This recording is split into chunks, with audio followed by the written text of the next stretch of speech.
परिचय। आदित्य, तुम क्या कर रहे हो? मैं अपनी पसंदीदा चित्रकथा पढ़ रहा हूँ। और तुम लैपटॉप पर क्या कर रहे हो? मैं अपने मित्र के साथ वीडियो चैट कर रहा हूँ। Video chat? वो क्या है? यहां आओ, ये देखो। इंटरनेट की मदद से वीडियो चैट किया जा सकता है। यह संचार व्यवस्था का एक अनुप्रयोग है। संचार व्यवस्था में 3 बड़े घटक हैं: प्रेषक, संचार चैनल और अभिग्राही। वीडियो चैट में मैं प्रेषक, इंटरनेट संचार चैनल और मेरा मित्र अभिग्राही है। ठीक है, अब मैं समझ गया और मैं इसके बारे में और जानना चाहता हूं। छात्रों, हम लोग आज संचार व्यवस्था के बारे में बहुत ज्यादा अध्ययन करेंगे।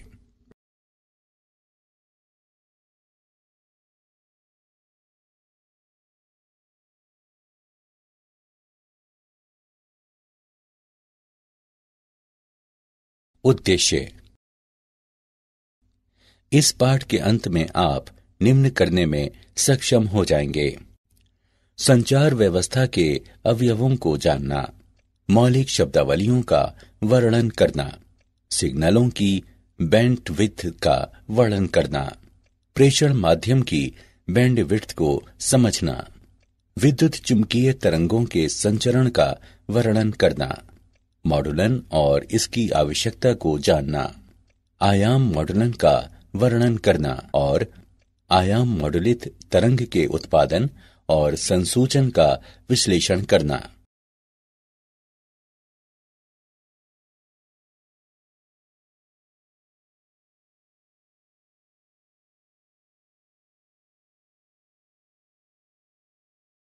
संचार व्यवस्था के अवयव। संचार का मतलब है एक स्थान से संदेश भेजना और दूसरे स्थान पर किसी माध्यम से उसे प्राप्त करना। किसी संचार व्यवस्था में मूल रूप से 3 अवयव होते हैं: प्रेषित। प्रेषित्र संदेश सिग्नल को उपयुक्त सिग्नल में परिवर्तित करता है, जो उपयुक्त माध्यम से होकर गुजरता है। संदेश चैनल कहलाता है। संदेश चैनल यह एक माध्यम है जो संदेश को उपयुक्त सिग्नल के रूप में एक स्थान से दूसरे स्थान में ले जाता है। प्रत्येक चैनल में प्रसारण के दौरान ऊर्जा की क्षति होती है। अभिग्राही। अभिग्राही प्रेषित द्वारा तैयार उपयुक्त सिग्नल को वास्तविक संदेश में परिवर्तित करता है। अभिग्राही प्रेषण क्षति के लिए सिग्नल के प्रवर्धन सहित संचालन का प्रतिफल है। अभिग्राही प्रेषण हानि के लिए क्षतिपूर्ति कर सिग्नल के प्रावर्धन सहित इसका संचालन प्रेषित्र द्वारा विपरीत सिग्नल प्रक्रिया के लिए विमॉडुलन और कूटानुवाद करता है। संचार व्यवस्था के 2 मूल ढंग हैं: बिंदु से बिंदु तक। एक एकल प्रेषित्र तथा एक अभिग्राही के बीच के संयोजन से होकर संचार होता है।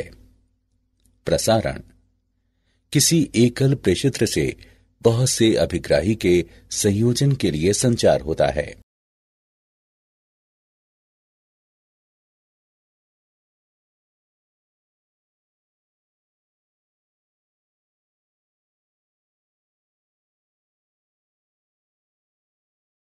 मूल शब्दावलियां। ट्रांसड्यूसर।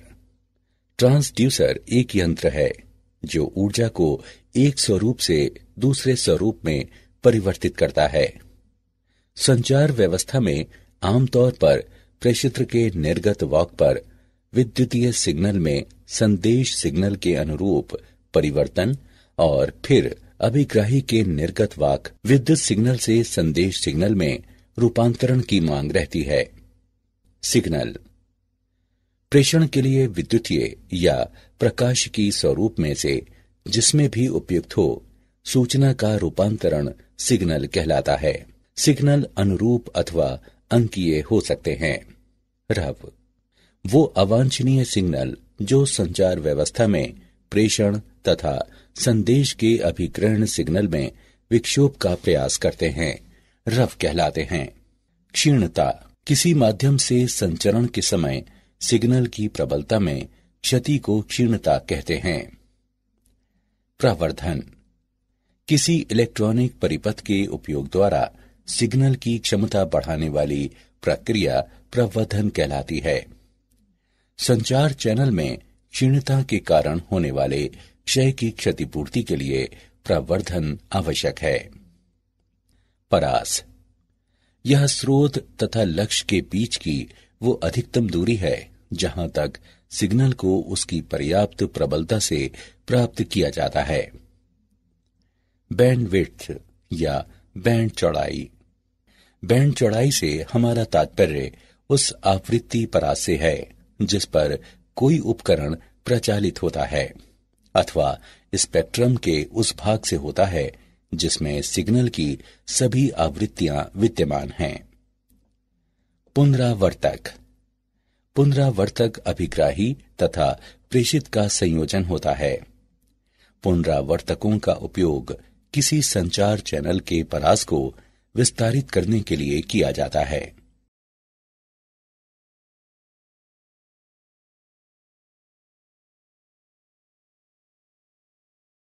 सिग्नल की बैंड चौड़ाई, बैंड चौड़ाई आवृत्तियों का परास है जो आवाज की सूचना को ले जाता है। शून्य बैंड चौड़ाई के सिग्नल की सूचना शून्य होती है। अधिक सूचना के सिग्नल के लिए अधिक बैंड चौड़ाई की जरूरत होती है। एक सिग्नल की बैंड चौड़ाई b है जिसमें आवृत्तियों का परास है। b बराबर डेल्टा f बराबर f2 माइनस f1, जहां f2 उच्च और f1 निम्न सार्थक आवृत्ति का सिग्नल है। उदाहरण के लिए दूरभाषवाणी सिग्नल की बैंड चौड़ाई जहां b बराबर 3 किलोहर्ट्ज, f2 बराबर 3 किलोहर्ट्ज और f1 बराबर 0 है। सूचना के स्रोत द्वारा आधार बैंड सिग्नल उत्पन्न होते हैं। प्रेषण के उद्देश्य से मॉड्यूलन प्रक्रिया द्वारा आधार बैंड सिग्नल को उच्च आवृत्ति में रखा जाता है, तब ये पास बैंड कहलाता है। प्रेषण माध्यम की बैंड चौड़ाई, प्रेषण चैनल 3 प्रकार के होते हैं।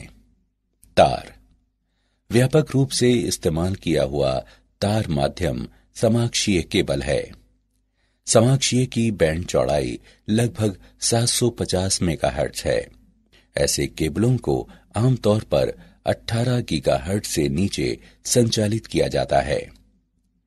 मुक्त आकाश, मुक्त आकाश प्रेषण माध्यम व्यापक परिसर की आवृत्तियों कुछ किलोहर्ट्ज से कुछ गीगाहर्ट्ज पर रेडियो तरंगों को संचारित करता है। ये आवृत्ति आगे विभिन्न सेवाएं आवंटित करने के लिए विभाजित हो जाती है। प्रकाश की तंतु, किसी प्रकाश की तंतु की आवृत्ति परिसर 1 टेराहर्ट्ज से 100 टेराहर्ट्ज है। ये 100 गीगाहर्ट्ज से अधिक बैंड चौड़ाई प्रदान करता है।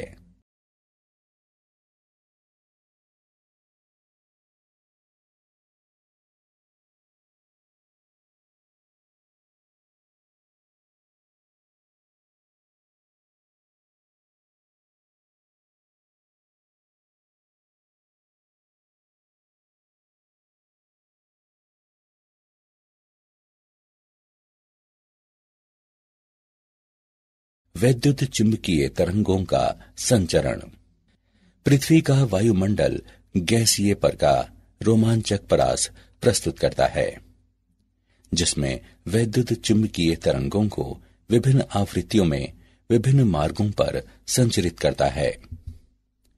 वैद्युत चुंबकीय तरंगों को 3 प्रक्रियाओं के माध्यम से प्रेषित किया जा सकता है: भूतरंग संचरण, व्योम तरंग संचरण और आकाश तरंग संचरण। भूतरंग संचरण, ये एंटीना द्वारा विकृत तरंगे हैं जो भूसतह के साथ समानांतर या निम्न कोणों पर गमन करते हैं। जब भूतरंगे भूसतह के ऊपर से गुजरती हैं, पृथ्वी के वायुमंडल द्वारा अवशोषित हो जाती हैं, इसलिए वे थोड़ी ही दूरी तय करके समाप्त हो जाती हैं। यहां भूतरंगें केवल 500 हर्ट्ज से 1500 किलोहर्ट्ज की कम आवृत्तियों के संचरण को झेल पाती हैं। व्योम तरंग संचरण। व्योम तरंगें वायुमंडल के क्षोभ मंडल तक ही सीमित हैं और इसके दो घटक हैं। प्रत्यक्ष तरंगें। ये तरंगें प्रेषण से अभिग्रहण एंटीना तक सीधे भ्रमण करती हैं। परावर्तित तरंगें। ये तरंगें प्रेषण एंटीना से पृथ्वी तक भ्रमण करती हैं और यहां से अभिग्राही एंटीना तक परावर्तित हो जाती हैं। आकाश तरंग संचरण। ये किरणें एंटीना द्वारा बड़े कोण पर विकिरित होकर ऊपर की ओर जाती हैं और आयन मंडल से परावर्तित होकर अभिग्राही एंटीना तक पहुंचती हैं। रेडियो तरंगों का क्षोभ मंडल परावर्तन द्वारा आकाश तरंग संचरण के लिए आवृत्ति परिसर कुछ मेगाहर्ट्ज से 30 मेगाहर्ट्ज तक का होता है। आयनित परतों का अपवर्तित सूचकांक आवृत्ति पर निर्भर करता है और ये 1-81 का मूल विभाजित वर्ग f के बराबर होता है। उदाहरण। आइए हम एक उदाहरण लेते हैं। एक टीवी टावर की ऊंचाई 200 मीटर है। यदि टावर के आसपास का औसत जनसंख्या घनत्व 1800 वर्ग किलोमीटर है तो ये टीवी प्रसारण कितनी जनसंख्या को आच्छादित करेगा? दिया गया है पृथ्वी की त्रिज्या 6400 किलोमीटर है। हम इसके हल को जानते हैं। दिए गए मान हैं h बराबर 200 मीटर, जनसंख्या घनत्व 1800 प्रति वर्ग किलोमीटर, पृथ्वी की त्रिज्या 6400 किलोमीटर। प्रेषण का परास दिया गया है d बराबर मूल 2HR। अब मान रखने पर और इसकी गणना करने पर हम पाते हैं d बराबर 5.06 गुणा 10 पर घातांक 4 मीटर। प्रेषण द्वारा आच्छादित क्षेत्रफल बराबर पाई d वर्ग। जनसंख्या आच्छादित बराबर क्षेत्रफल गुणे जनसंख्या घनत्व। अब मान रखने पर और इसकी गणना करने पर हम पाते हैं 1.447 गुणा 10 पर घातांक 7। यहाँ 1.447 गुणा 10 पर घातांक 7 जनसंख्या को ये टीवी प्रसारण आच्छादित करता है।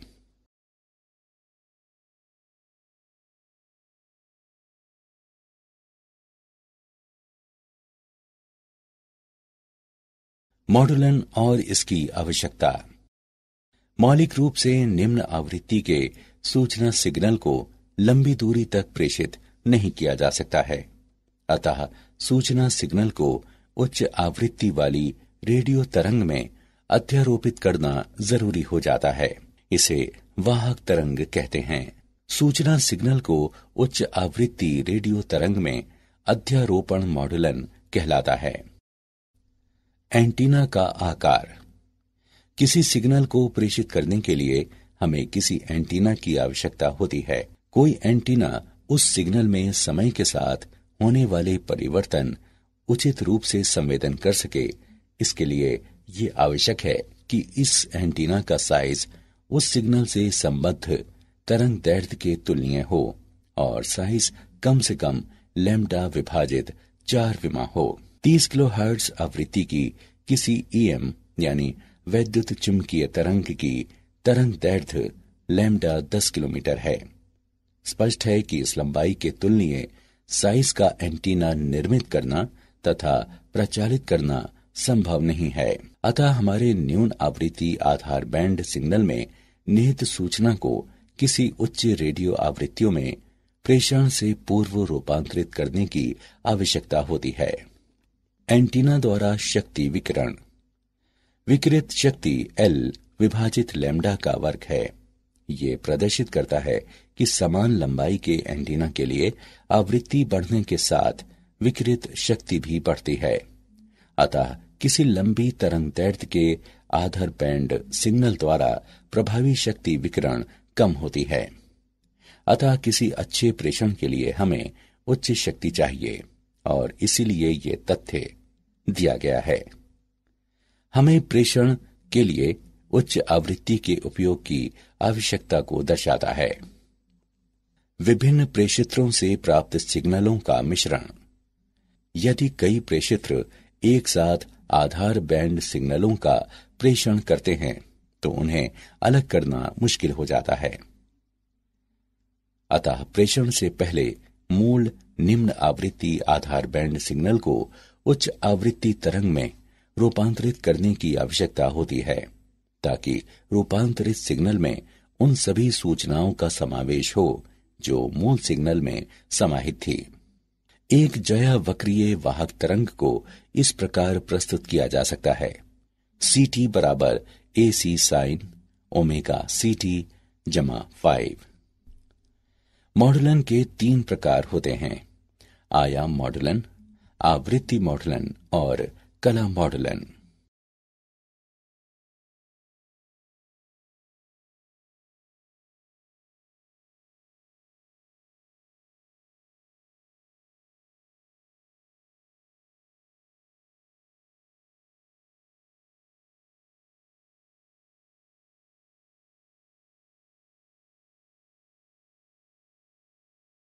आयाम मॉडुलन।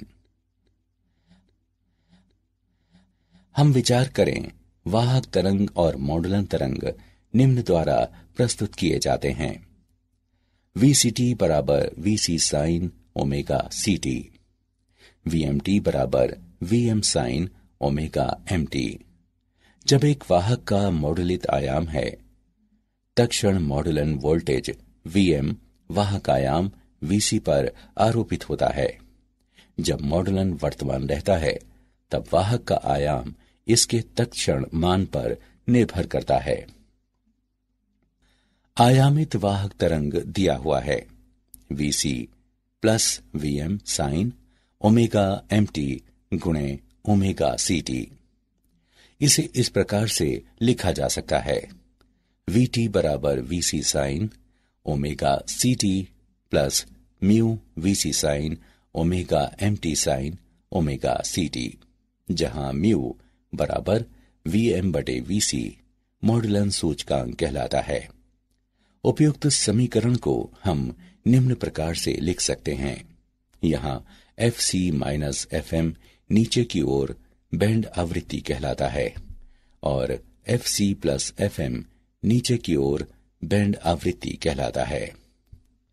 इस प्रकार AM तरंग FC आवृत्ति और FC से थोड़ी सी अलग 2 ज्यावक्रीय तरंगों की वाहक तरंग से बनी है, जिसे पार्श्व बैंड कहा जाता है।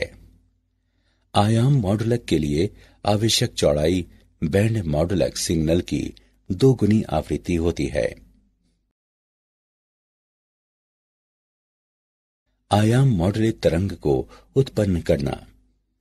यहाँ मॉडुलक सिग्नल को वाहक सिग्नल से जोड़ा जाता है, जिससे XT सिग्नल प्राप्त होता है।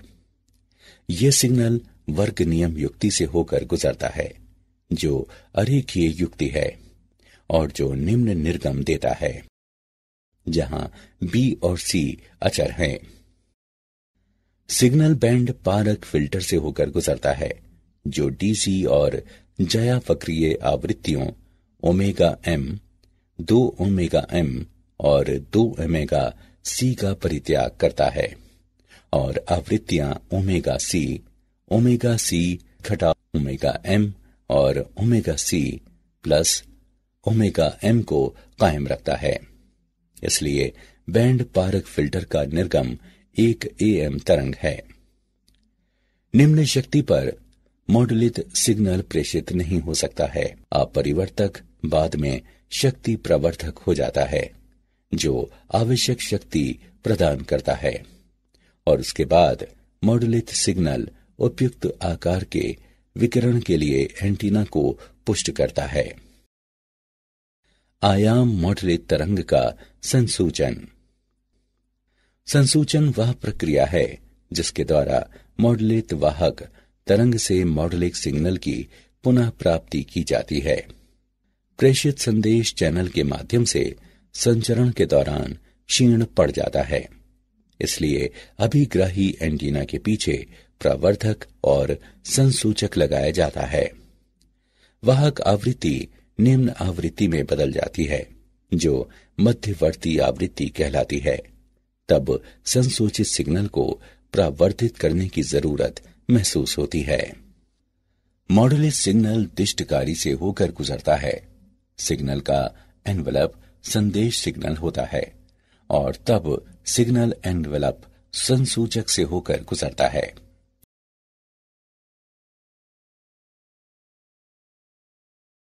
क्या आप जानते हैं, कूट लेखक विद्युत सिग्नल को इसके प्रेषण से पहले कूट में बदल देता है। ये बेहतर सुरक्षा प्रदान करता है। एक द्वैध संचार व्यवस्था ऐसी प्रणाली है जो दो युक्तियों से जुड़ी होती है और वे दोनों दिशाओं में एक दूसरे से संवाद का संचरण कर सकती हैं। बेल लैब्स ने सन 1947 में सबसे पहले सेलुलर रेडियो टेलीफोन नेटवर्क प्रस्तुत किया था। वर्ष 1994 में अमेरिकी सरकार ने इंटरनेट पर नियंत्रण किया था और संचार में गति प्रदान करने के लिए WWW की उत्पत्ति हुई थी।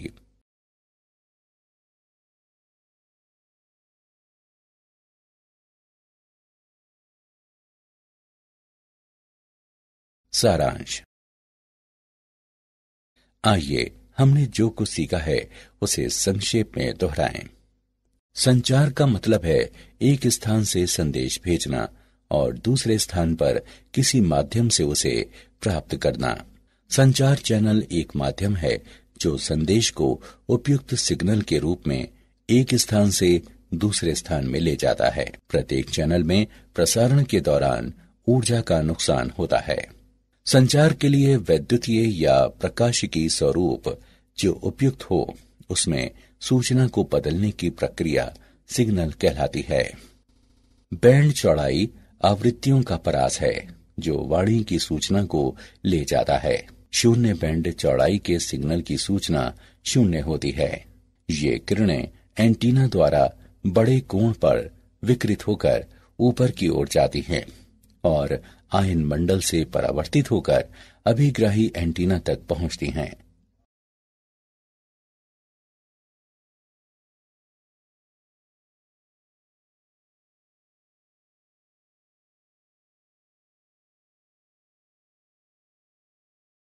सूचना सिग्नल का उच्च आवृत्ति रेडियो तरंग में अध्यारोपण मॉड्यूलन कहलाता है। आयाम मॉड्यूलन के लिए मॉड्यूलक सिग्नल की आवृत्ति को दोगुनी करने के लिए बैंड चौड़ाई की आवश्यकता होती है। संसूचन वह प्रक्रिया है जिसके द्वारा मॉड्यूलित वाहक तरंग से मॉड्यूलिक सिग्नल की पुनः प्राप्ति की जाती है।